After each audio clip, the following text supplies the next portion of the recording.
Hey, everybody, welcome back to this episode of Think Business Live. Looking forward to sitting down with Mike Berman of Bloom Wellness.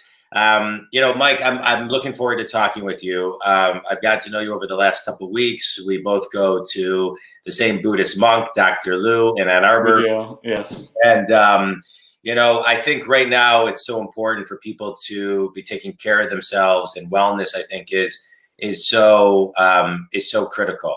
And so you own Bloom Wellness in Ann Arbor. So let's just start there. Talk a little bit about, just the kind of the services that you offer and just the importance of mind, body, spirit in today's market, today's world, where we sit July 2nd, 2020. Yeah, definitely. Well, first of all, thank you so much for having me on. I'm really excited to be here. As you mentioned, so I own Bloom Wellness. We are a wellness center dedicated to helping people feel alive through sweating harder and relaxing better. Right. And so we have a yoga studio, we have hot yoga, some restorative yoga as well. And then on our spa side, we have a wellness spa that we offer flotation therapy services, massage services, sauna, and shiatsu massage chairs. Yeah. So, and I think in regards to like staying, fit and good during this time period, I think for me, a lot of it comes down to there's not a lot of areas of your life you can really control right now. Yeah. Because everybody's under these larger forces. So if you could just carve out certain times of the day that you can control, that like, okay, at this time of the day, I'm going to work out, or this time I'm going to consciously get in a meditative state or relax or whatever it is. I think it's especially important during this time because you got to be able to control what you want to control in your life. And having that is really great. Yeah. So I love what you're talking about, controlling what you can control. And there's so many outside factors, so many different versions of the news, different versions of emails and texts that you get from, different, just publications of all types. It's almost sometimes hard to get away from everything and just kind of relax. And so Exactly. So when you talk about relaxing better, right? Yes. Like, reverse engineer that for me, because I think everybody's trying to find, it's interesting. We're kind of, a lot of people, we've all been in hardcore quarantine and then loosening it up. But it's interesting because I think most people feel like they really have less personal time, less car rides, less meetings, less coffee shops where they can just decompress. So I think people are actually having a difficult time finding their space to relax. Exactly. So for me, it can start as simple as being able to carve out 5 minutes of your time during the day just to consciously relax or meditate. It's not necessarily about going on these journeys, doing like hours and hours of meditation. It's Right. more about being consistent first, doing a little bit, doing this even 3 minutes a day of consciously relaxing. That's like the best place to start, and just go from there, and don't, treat it as anything differently. Once you build it up over a long period of time, you can go longer and you get more benefits. But I would say the main thing is just consistency of practice. Yeah. And then from there, so we offer float therapy services. That for me that's like my favorite thing in the entire world. What I love about floating is that you can do it maybe 5 or 6 times and you can enter the deepest meditative state of your life, like a monk-like state, even if you're just a normal person. And that's why I love floating. But yeah, the main thing I would say is just consistency of practice. Yeah, and I think you're right. I think consistency is one of the hardest things for people to do consistently. And so, because I think consistently means something different for everybody. So, whether it's a float, what is it? A floating, what is it called? A float pool. A float pool, which I've actually done. It's been a long, long time. I'm going to come up and check it out. But I loved it. I did it in Chicago years and years ago, and I thought it was absolutely incredible. I loved it. But let's talk about consistency, because I think many people are very all or nothing, right? If I can't work out an hour a day and meditate X amount of minutes a day and da-da-da-da-da, but there needs to be, I think, flexibility and consistency, where maybe your Mondays are crazy, so maybe it's 1 minute a day. Your Tuesdays are crazier, so maybe it's a 3-minute walk, but carving out the time to find the consistency in something. So how do you recommend to your clients in between sessions that they keep consistency? Yeah. So for me, I would say the best way I found it is go to a habit that you already do. So like the way I start my day is I make the bed in the morning, and that's just a nice way I start the day. So then what I do is I complement it with a meditation. Did you read the book? I don't mean to interrupt you. Like Make Your Bed. I heard a speech way back when, and then I just within my own life as a way to try to get some hold of things. I was like, all right, I can control if I make the bed. But yeah, I mean, I heard a speech. If you make the bed, then you accomplish something every day. So it's just a nice way to kind of keep it clean. So the main thing I would say is they call it habit stacking, where you take a habit you already have and then complement it with another one. So that would be the best way I would say to do it in life is don't try to do 20, 30 minutes of meditation to start. Do 3 minutes, but tack it along to an existing habit. And that's what I recommend to everybody is find what your habits are and then just add a little meditative practice 3 minutes after to that. Did you read Atomic Habits by James Clear? I did, yes. And that was like, yeah. So he talks about habit stacking, like, and he talks about something really interesting. I actually bought his class and I'm taking it online. Okay. I'm halfway done. But he talks about like, so next, if you want to build a habit, let's just say of flossing your teeth, right? Next to your toothbrush, put your dental floss. Exactly. So you actually like, you build in the ability to stack, right? And yes. Yeah. It's a very seamless piece. Yeah, no, his book's amazing and everybody should definitely check it out. But like that's, after reading, that's kind of how I approach all my habits. So if I want to run in the morning, I'll lay out my running clothes right next to my bed. So like I wake up, there's a visual cue. Okay, I got to run. And it's easier to carry a sense of momentum throughout your day. So he has a lot of really great habits and tricks to follow these habits. But yeah, some basic ones like that. Yeah, I think that's key. So let's talk a little bit about, different things, because you offer all these different services, and I love your tagline, sweating harder, relaxing better.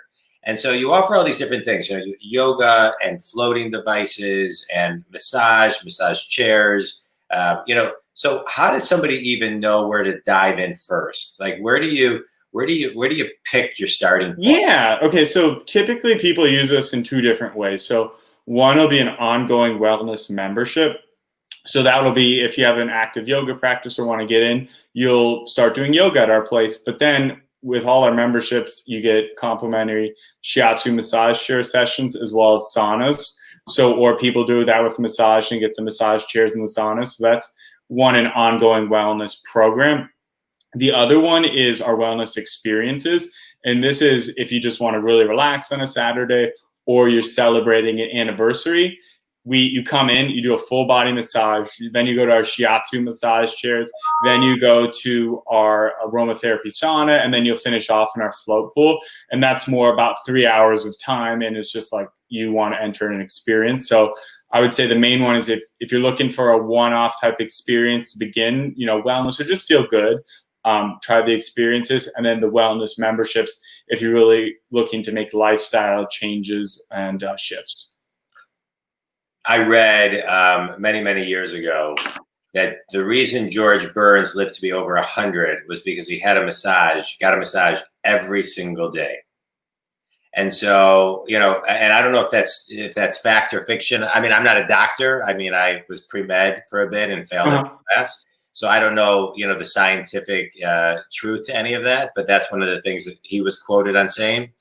And so how important but I hear that a lot, the importance of massage, whether it's a chair or a real massage. How important is a massage to the body?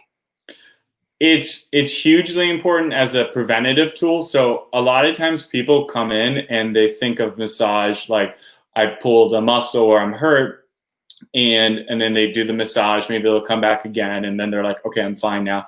But massage is great if you're doing it on ongoing regular maintenance basis because you prevent the injuries, it increases circulation in the body. It's a great way to relax, but it's just being proactive about massage, your body's going to feel so much better and you'll really feel the benefits so it doesn't catch up to you and you only go when you're hurt. Yeah, I love when you talk about being preventative. I think a lot of times people, the mindset is you're sick, you go to the doctor.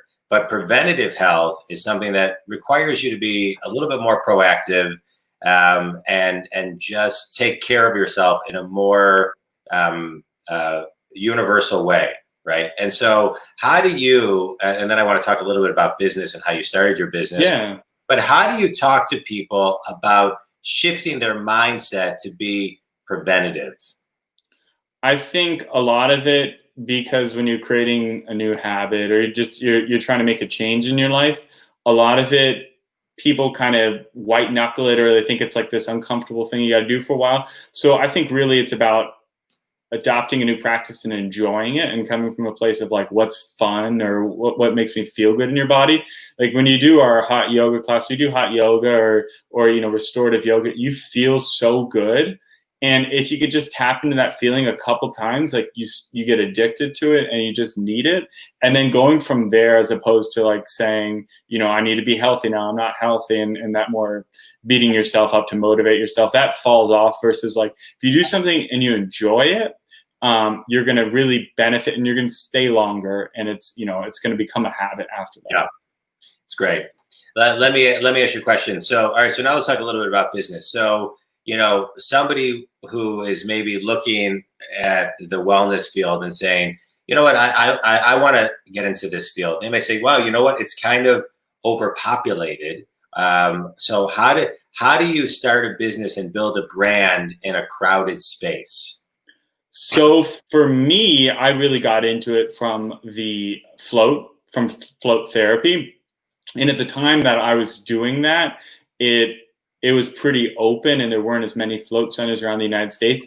And there still aren't that many. I think in terms of, if you look at the benefits of what floating does versus the people who know about it, it's still a very, very small group of people that know about it. So I would say the main thing is going into a field that you're really passionate about. So even if yoga, which there's a ton of yoga studios all around, but if you're a yoga business owner and you come from a place of teaching yoga, you just teach a ton of classes in the beginning to keep your costs down and do that. Like I had a float center, and when I first opened, we were open every single day. Pretty much if somebody called me, I had my business number would go to my cell phone, and I got called. I had people floating at 1 a.m. or 6 a.m. and it's just, so it's the fields. Obviously, there's gonna be a lot of businesses, but it's just a matter of putting in the work and sacrificing on your end in order to make it happen. And if you do that, I think good things happen. Yeah. Well, what you're talking about is hustle and differentiating yourself, right? So exactly. Yeah. Yoga space may be crowded, but now throw in float therapy, which is a little bit more rare, and there's not a lot of people that have it. And so you differentiate yourself, and then you market, right? So how do you grow your business? What does your marketing look like, and how are you always generating new clients, especially during a time right now where we're still in COVID and people, may be nervous to even leave their house or even go to an establishment? Yeah, so it's interesting. So when I first opened, it was me, and then my brother came along shortly after that, and we didn't really have much of a marketing plan at all. I basically, if somebody went to my wellness center, I would call them constantly and just basically harass them until they came back. And I used to call people 15 to 20 times. And it would but I always made sure people had a really good experience. And then I always made sure if somebody didn't have a good experience, I would do whatever to make it right. And so I got a lot of positive reviews from that. And then from there, I would say even within the last 12 months, we shifted into marketing about more of our experiences. So this would be like, come in for a wellness experience, or come in and celebrate wellness. So we tried approaches such as that. And it was good, but it wasn't totally authentic to the space in terms of what we really wanted. How do we want people to use it? We definitely wanted people to come in for experiences, but we were like, well, we really want people to use this as an ongoing wellness maintenance plan. So it wasn't until even COVID that we had the chance to kind of sit back, really think and like what feels authentic and good to ourselves, and like what kind of motto can we say out loud without feeling like, oh, I'm a salesperson, and like what actually feels good in us. Because I've tried all these different mottos. So that's why we really preach feeling alive, because that's what I want you to do. Like if you do a hot yoga class and you float, you will feel alive. And like that's a way that it captures to me that authentically feels good to say. And then through sweating harder, because our classes, while we were during this period, we've taken classes ourselves, just myself and the two other owners, and you really sweat, and then relaxing better. So I think for us now, we're in a transition phase of like, oh, we really believe in what we're saying. We know how we want people to use our space now. And it feels good as opposed to salesy, which at times, when you're thinking of different ways to brand yourself or what feels good to you, don't always hit it right away. Yeah. Yeah. It takes time. I mean, you got to beta test, you got to figure out what works and what doesn't work. And you just got to jump in and try. I agree with you.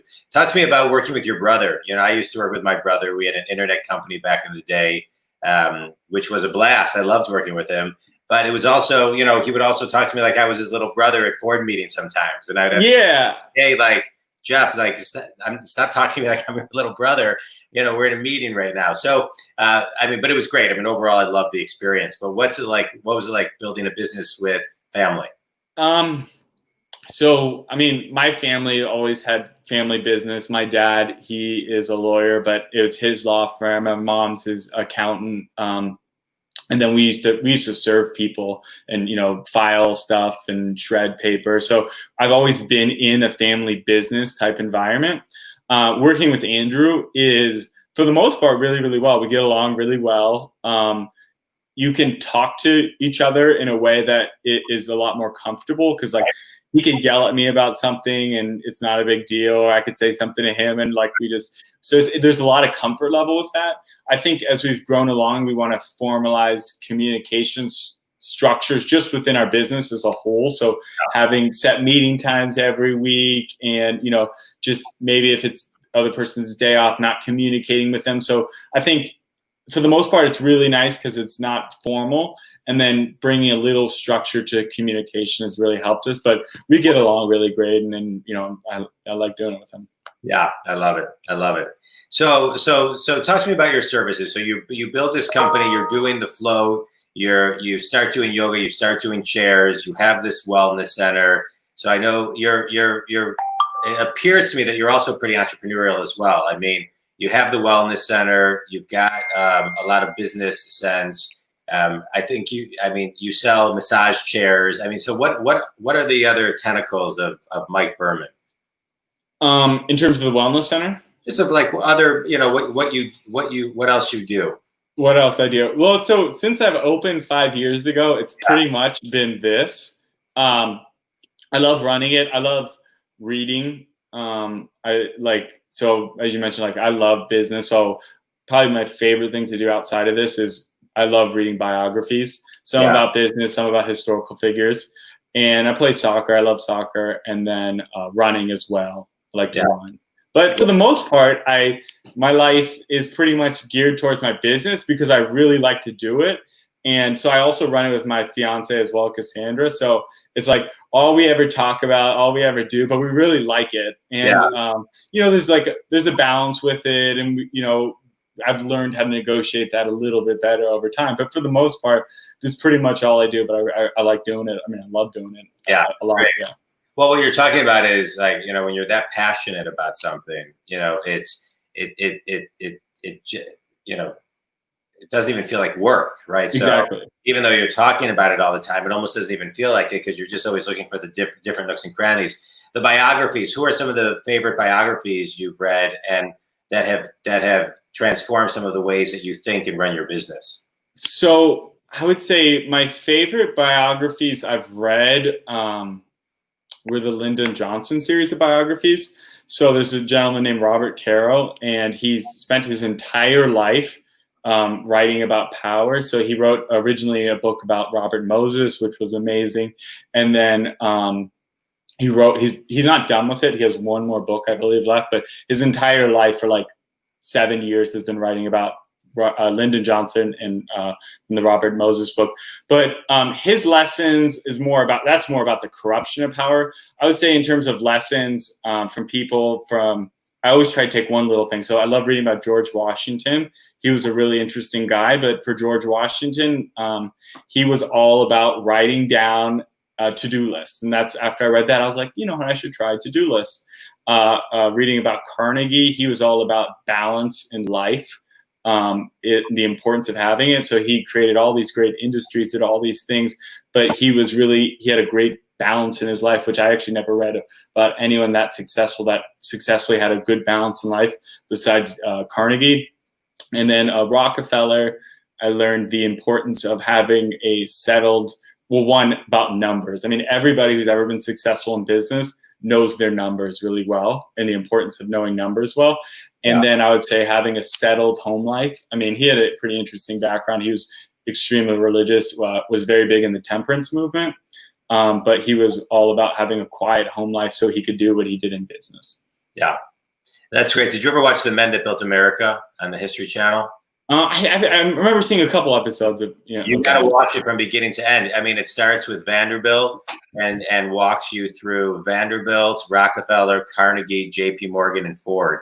It's unbelievable. So there's The Men That Built America. It's like I think it's like an 8-part series, and then there's The Food That Built America, which is a 3-part series, I think, and then The Cars That Built America, and it's all unbelievable. I mean, if you like biographies, I'll check that out. Start to finish, these are great. And then I just watched the one on the History Channel about Washington, which was also incredible. It was incredible.